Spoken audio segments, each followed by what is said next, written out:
This is Dean Butterworth from the band Good Charlotte. You know, I've played other drum heads, and I don't need to mention the other companies, but, you know, and I always found that I had trouble keeping a shell, be it the, you know, the snare or the racks or the floors, in tune. And the one thing that I love about, and that I heard that, you know, after Peter sent me the stuff out initially, was I couldn't believe, like, I'd have like the rack toms on, you know, the heads on for a week or something, you know, and they would never go out of tune. The collar, I just love the way the collar is, you know, some drum companies, you know, the glue, it just doesn't keep stuff tight, and it gets pitchy, things just get weird. Anyway, I just love the consistency of Evans, and from that, you know, from that first set of heads that I put on my kit until now, you know, I've been in heaven. And I'm playing the Hazy 300 on the bottom of my snare, and the Power Center reverse dot on the top of my snare, very durable.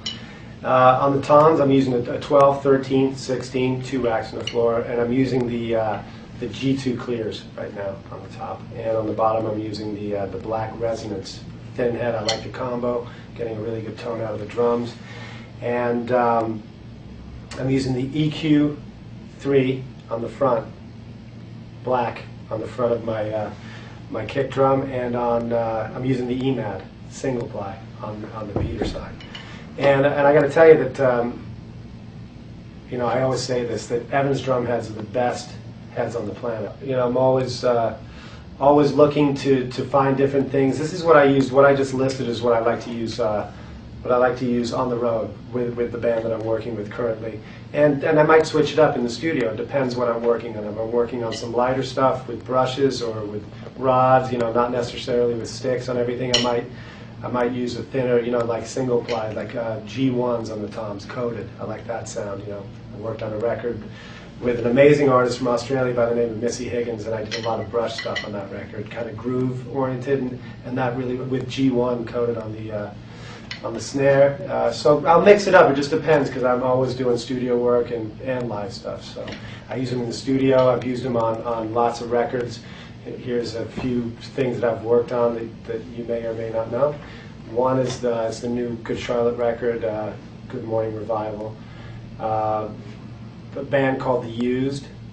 They just put a record out. I played on that entire record using Evans, Morrissey, Nancy Sinatra, Ben Harper, worked on a lot of records with him, and a band called Goldfinger, Buck Cherry, you might have heard of Buck Cherry, John Lee Hooker, blues legend, and the list goes on. Anyway, like I said, you know, if you're playing drums and you're as serious about drumming as I am about drumming, then there's only one product to play, and it's Evans. Evans. Evans, Evans, Evans. Go get some Evans. You need them. Your drums aren't going to sound good unless you have Evans on them. Peace. Have a good day.